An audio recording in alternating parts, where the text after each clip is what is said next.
Hi, this is Mark. And this is John. And we're the Armchair Thinkers. So this is going to be the first of our podcasts. This episode is on the 4 quadrants of politics, changing political lines, and new innovations in currency. So Mark, explain what these 4 quadrants are and which one of the 4 you fall under. The political spectrum is more than right and left. It's also authoritarian and liberal. So I am the category of authoritarian left, like a Michael Bloomberg, for example. Okay, authoritarian left. What does that mean? How do you capitalize this? Because, say, 10 years ago, if you said it, people would imagine that it was a contradiction in terms. Or worse, that you were trying to go back to, say, the communist days. Well, authoritarian left, it basically, the power of the person in charge and strong leadership and actually believing in the change for the better. And obviously, to do change, big change, you have to ram it through, right? And you also have to accept that there's going to be losers from that change. So you might say that the left has sometimes been so idealistic that they've refused to make compromises that are necessary for getting their own values across. Exactly. People are rebelling against the trickle-down economic system. But the left wing has not had a concrete alternative economic system that people can vote for. As a result, when you see the protests, they're sort of all over the place, and it's just a collection of people who are disaffected. Is that maybe why the right has the stereotype of left-wing protesters as not having a message? I'm thinking back to Occupy Wall Street. To be fair, some of those protests, they did have some websites and they did have demands. So, you should look further when you hear that a protest movement doesn't have principles and actually check online and look at the website and see if they do. Because oftentimes they actually do. But, I digress. There is no... they have ideas, but they don't have a different system. I know that you believe very strongly in a more fiscally left system for stimulating the free market, which might strike people as a bit of a contradiction, but I think makes some sense when you explain it. Summarize your own fiscal views. First of all, a lot of people believe you have smaller budgets and then you balance the budgets, that is what makes the country fiscally responsible. And I want to point out that that's actually not true. And we have an example in the world, Ireland. They balanced the budget. They had low debt to GDP. Then they had a banking crisis because they deregulated, right? Another one of those things that conservatives argue for. And they would have gone bankrupt if the European Union hadn't bailed them out. And that's just a fact. So, all these things that they talk about aren't actually as important as they think. Now, you need to realize that governments are actually limited because the governments get all their taxes from workers, and their pay is stagnating.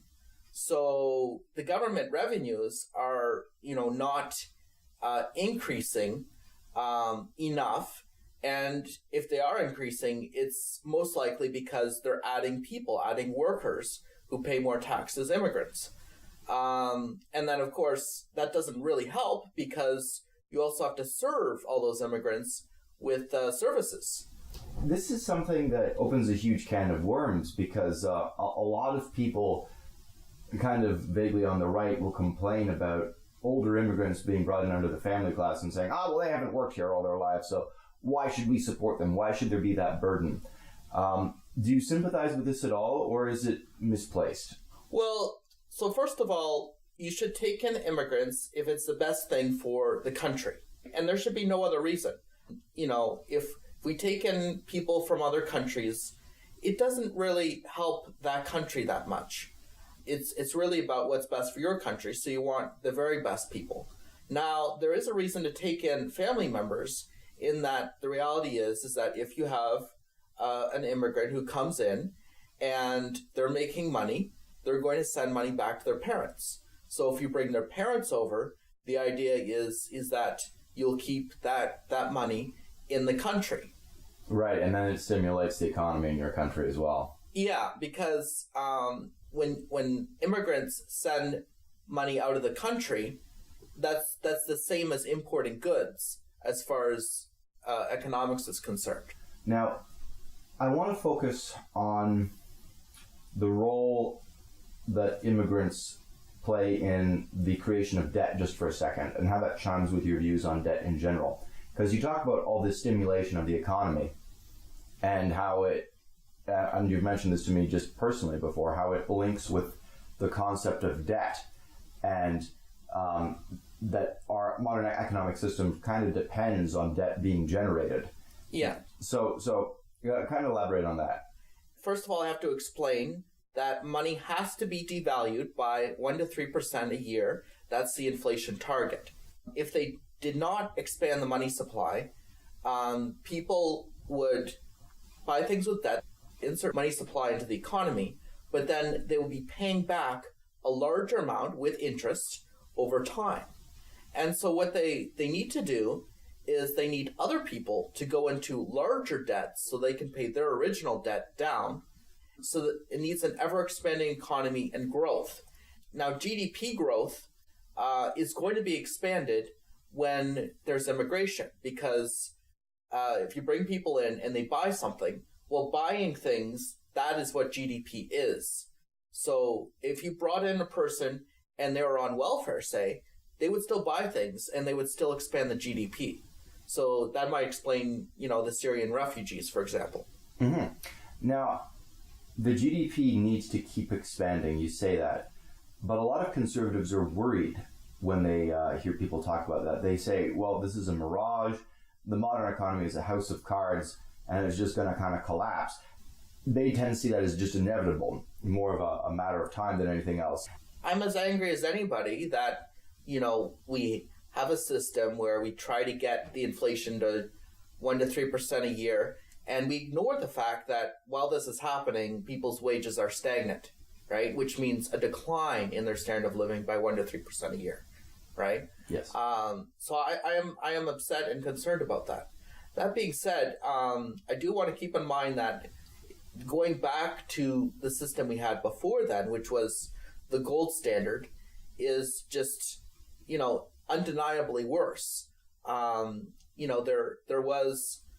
There has been a few bad decades, but, if you look, let's say in American history, since they had the gold standard in, was it 1914? I think 1913 they brought in the Federal Reserve. 1913. So it's been 100 years, and generally speaking, those 100 years have been really, really good. And the time before then, it's almost like you take the progress of the past 100 years, and it's the same as the progress for all the rest of history. As far as I'm concerned, you don't get modern civilization without that ever-expanding economy.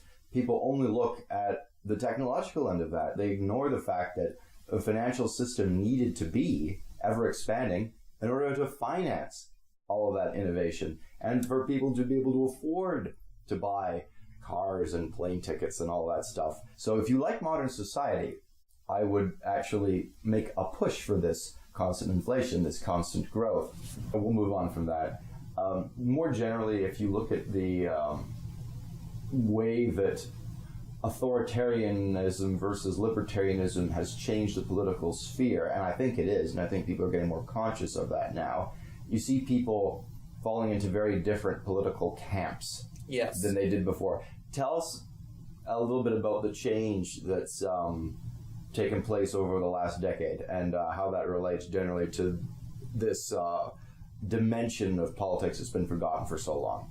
Well, I want to say, first of all, that I believe the liberal side is the one that holds, most of the establishment, because they don't really want a lot of change. They don't want to rock the boat. They just want to make small changes here, and they want to have. So psychologically, the liberals, at least in this way, are more conservative.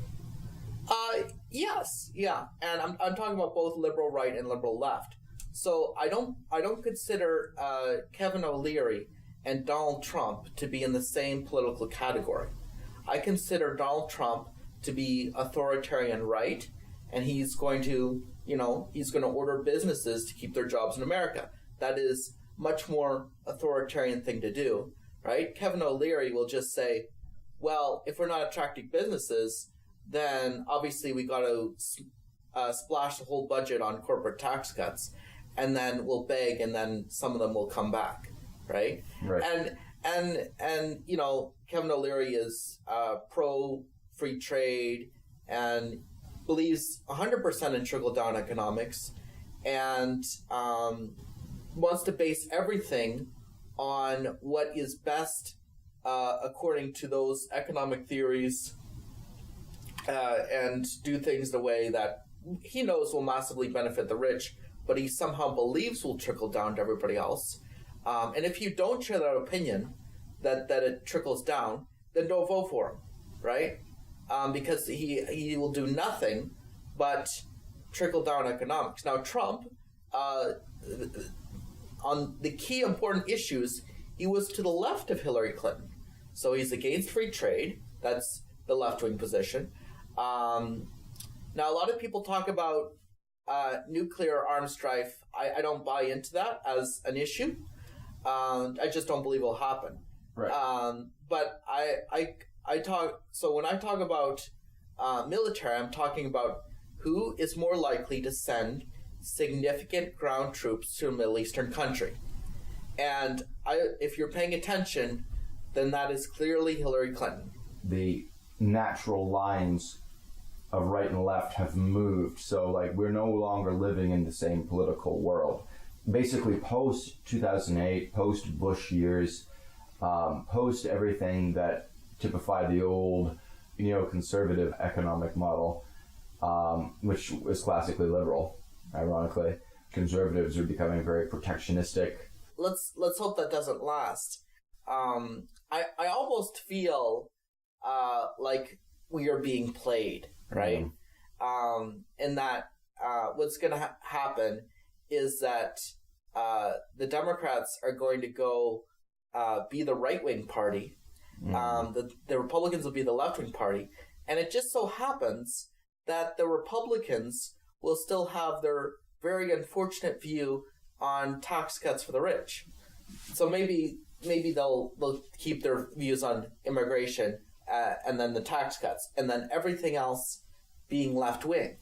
What kind of sucker, is still going to vote for more free trade deals with third world countries, right? I can tell you right now, think of what they think people are going to benefit from these free trade deals. It's supposed to be lower prices, right? It's not allowed. If the clothes prices go down, they have to make it up elsewhere because they have to squeeze your budget. Your budget has to go up by 1 to 3% a year, regardless of how many free trade deals they have.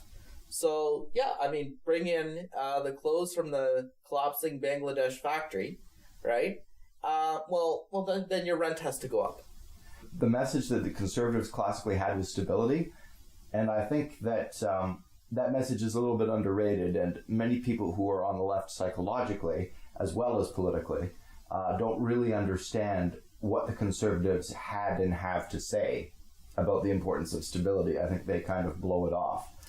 Well, okay, so, so you can be stable, but how long can you be stable? I don't mean stagnant here.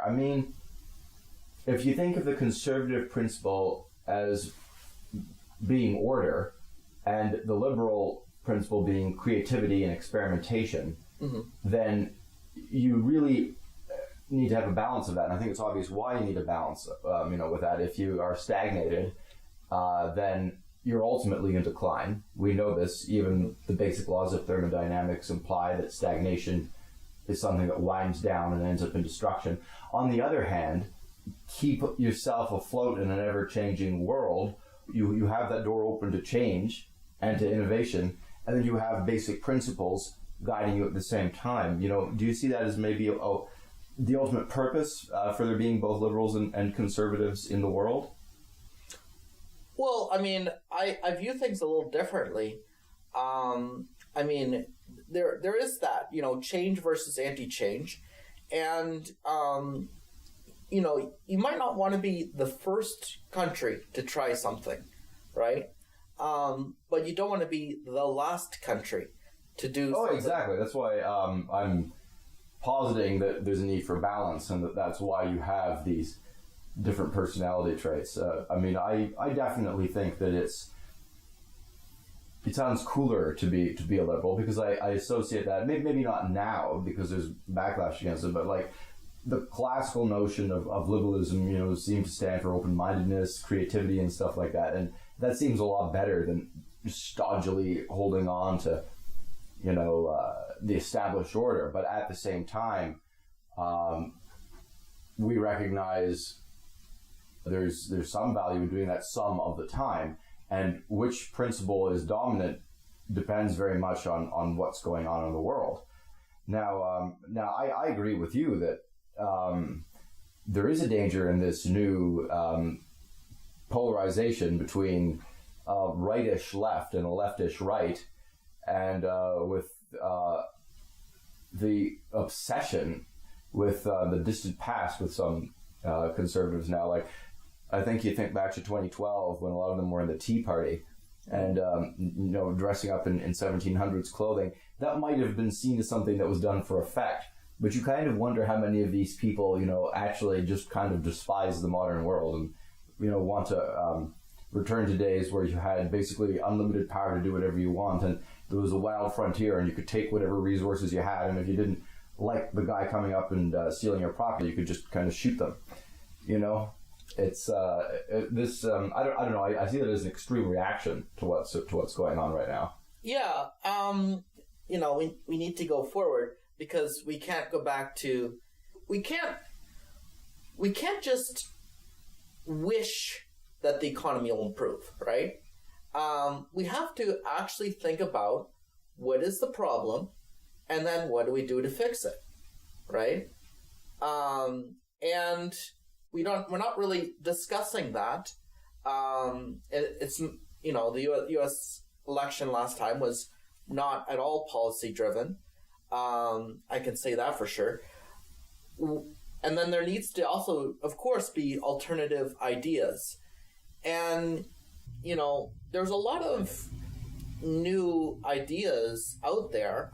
And some of these things might be big and some of them might be small. But I think that the biggest thing is person-to-person transactions to get things done. I mean, Airbnb and Uber and those types of things, where now it's just individual people, and it's not organized, and it's not corporatized, yes.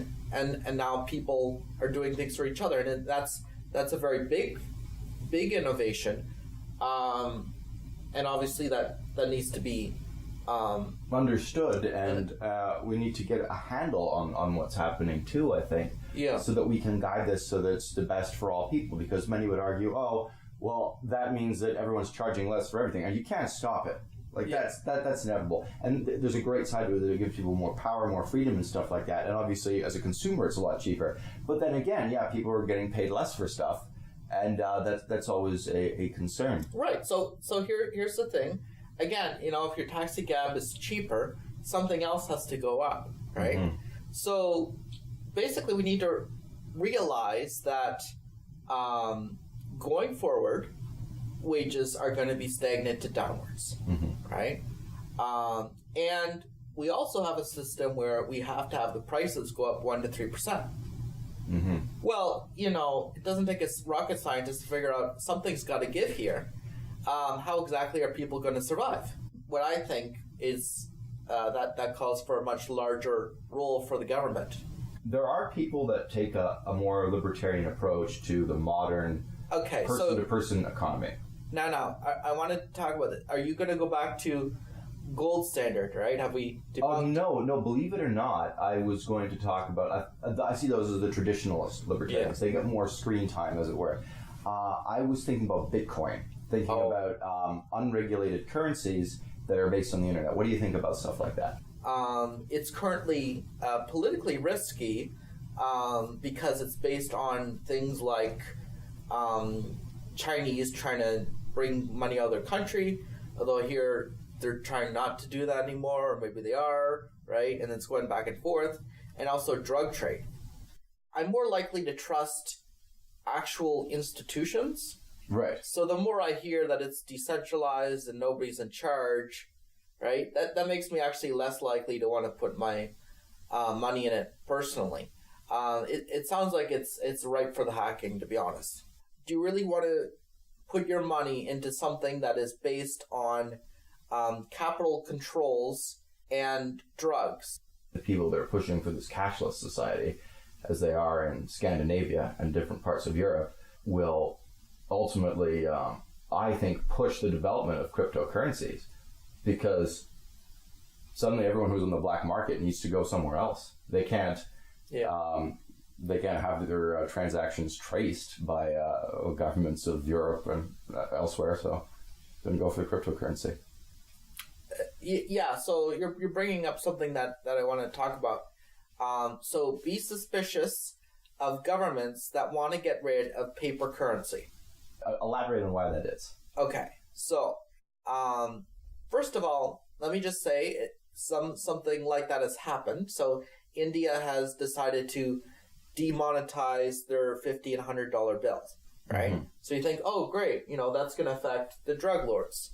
Well, it turns out that all these drug lords, in fact, also have legitimate businesses, and they promptly paid all their employees with these $50 and $100 notes, sent some to their business friends who paid their employees in the $50 and $100 notes.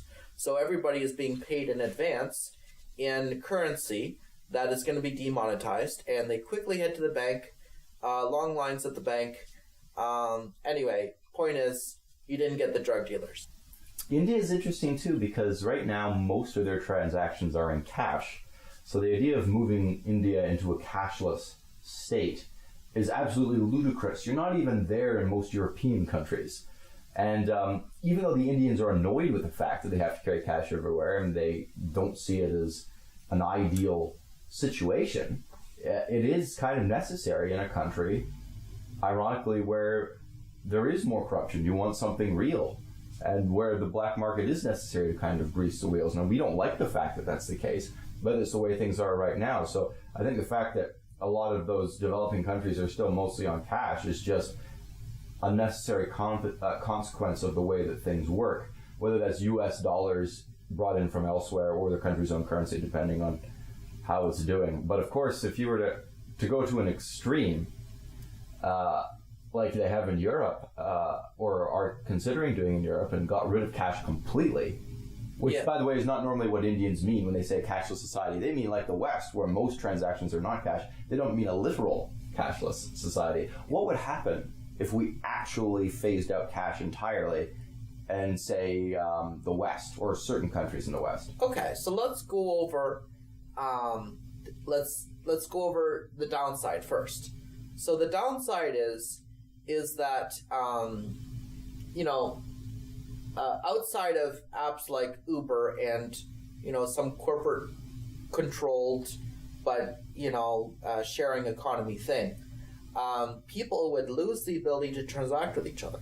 So no more garage sales, no more mowing your neighbor's lawn, no more buying drinks for your friends, right? Mm-hmm. No more shopping trips where you pick something up for somebody else. Then you could say that technology would compensate. I know that, like, you can email money. Yeah. I know that we often find ourselves without a charger and our phone is dead, but usually everybody carries their phone with them everywhere. And you could say that apps would would rush in to fill the void, that were very user friendly, very easy to use, and that you could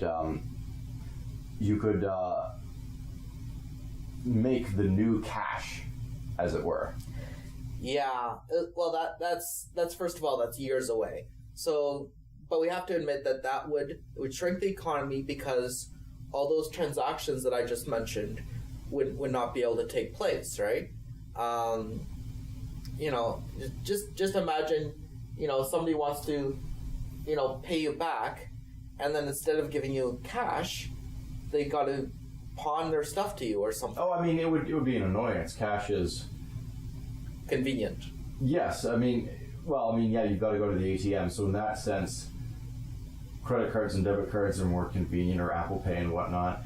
But it's less convenient overall if you have an option taken away. And the point is, with a cashless society, you actually take away an option from someone, so they don't have the freedom. So that's why overall it's less convenient, even though I could see someone making an argument, oh, well, why do you want to go to the bank machine anyway all the time? And then there's this other point that you brought up that personally I actually find the most compelling argument. Right. I could ditch the garage sale stuff, but the thing about the cashless society that makes me angry is the strong implication, and you pointed this out many times to me privately, is that they would try and charge negative interest rates and deposits, and your whole soul is almost mortgaged to the banks. Yeah, well, that's true, but I also want to get into the other people, right? The not insignificant, the people who don't have bank accounts. Yes. Right? And they pay everything through cash. When I worked retail, I saw them all the time coming in with their little envelopes, and it was their paycheck, and counting out very carefully and managing it very carefully, and you could tell that this was basically all the spending money they had for the month, and that they were not carrying cash around just for the sake of having a nice, pretty $20 bill in their hand. Yeah. Now, I mean, the thing is, if you got rid of cash, you would, one, force banks to provide bank accounts to these people, even though they don't want to. And that's not going to happen, right? What's more likely is they would be assigned a person, and that person would do all their transactions with them. So you'd have to say, okay, so your shopping day is Saturday, and here's your assigned person who's going to come to your house, and all the money you have to spend with that person on that day. Well, that's absolutely humiliating and creepy. I don't know whether or not that's actually how it would go, but just positing that as one reality, however unlikely, is extremely off-putting to pretty much anyone, particularly somebody that doesn't have a bank account. I mean, let's face it, these are the sorts of people that have very bad credit. I mean, their spending habits are probably not the best, and it seems to me as if this is like the patronizing hand of the government coming in and saying, well, everyone's aware that you're just going to kind of spend this on drugs, so I'm here to, put you on track and make sure you do the right thing. It's like... Well, the thing is, they need to buy groceries, right? Yes. So what's the alternative? Well, the alternative is something that the banks would despise, which is basically to force them to give everybody a bank account. And you can argue that there's a form of that now where they increase credit, where they shouldn't increase credit, but yes, that's ultimately because they want the debt. But I mean, I almost see the governments as enacting this on behalf of the banks at first, and the banks not realizing what they've got into, and then them being kind of shot in the foot by having to take these freeloaders. But then the problem is, maybe overall this is still worth it to them, that, the freeloaders are like a necessary price to pay. Just putting this out there, I know this is incredibly offensive to people that don't have bank accounts. No. I'm probably going to get reamed for it, but... I mean, but I would actually sympathize somewhat with the banks, is that if you know that you have to keep these customers, how bad are these customers going to be, right? How many fake checks are they going to... Yes. You can write a check to yourself and cash it at a payday lender. You're perfectly allowed to do that. So I honestly think it would be more likely they would be assigned a government person. Oh my God. I think that at the end of the day, this is probably one reason why we're not ready for a cashless society. Yes. Now the other thing is, you force everybody up bank accounts. Then the banks can do whatever they want, right? Yep. And I personally don't think, because there's enough competition between banks, I don't think that they would necessarily charge a lot of fees, like really up the account fees, because people can switch banks and there is some competition. But there is a monopoly out there, and that is the government's central bank. So the reason for a cashless society is that they would want to have negative interest rates. Mm-hmm. So imagine this, right? So right now, let me put this in context because it's not that crazy. Inflation is 1 to 3%. So the money goes down by 1 to 3% every year. Meanwhile, Royal Bank gets to borrow money at 0.5% interest, right? So they borrow $100, right? They have to give the government $100.50, but that money is actually now worth $98 because of inflation. Yes. So in reality, this is already happening to an extent. But imagine, rather than they have to give that money and government an extra 50 cents, imagine if they, as a result of borrowing money, got an extra $5. In other words, negative 5% interest. That would be a disaster. They'd gouge us so much that in an age of inflation where wages aren't rising, it would be very difficult for people just to stay alive. Yes. Although it would be worse for those people who are assigned a government worker to do their transaction for them. I just think it's a humiliation that would happen. Being assigned one of those people. You're just too irresponsible to look after yourself. You need me. But anyway, yeah. So first off, they would immediately charge everybody who has bank accounts, right? So you have $1 million in your bank account. Guess what? You, at the end of the year, owe the bank $50,000 because you put $1 million in that bank account. Mm-hmm. So what do? You're gonna, well, first of all, that millionaire is gonna buy stocks. Probably not gonna buy bonds because they're also gonna be negative yielding. Yes. But let's say they buy stocks, they build a house, they do what they can, right? They'll put a fair chunk of that money in that scenario into Bitcoin. Yes. Because they'll be desperate for any way to get out of the currency. And then for ordinary people, having, let's say you have, let's say you originally had enough money in your checking account that you didn't have to pay those account fees. Yes. Let's say you have $5,000 in your, now all of a sudden, you're going to have to pay, what would it be, $250, wouldn't it? So you'd have to pay that amount of money, right? So what would that person do? They go to the grocery store and they buy things that last, that won't expire. That way they don't have to pay those account fees and they have something of value, which they will use later. That's a good idea. So in a way, you're going back to the bartering system. Or maybe people will be forced to go back to the bartering system if cash is squeezed out of society. Well, just be aware that if you're in a place and they're thinking of banning paper cash, just be prepared for negative interest rates. Yes, that's definitely a sober warning when you think about all its implications. And imagine, you can imagine the real estate market, right? Oh God. Yeah, you get to you borrow $1 million, you buy a house, and then the bank gives you $50,000 at the end of the year. Yeah. I don't want to imagine the kind of devaluing that would take place under a system in which, by the way, the house is the most valuable thing you can possibly own. Yes. That many people don't own at all anymore. Anyway, we're more or less out of time. This has been a fantastic podcast. I didn't expect to get into that kind of diversion at the end, but it was a very worthwhile one, I think. And we'll definitely return to this general subject later because I find it very fascinating.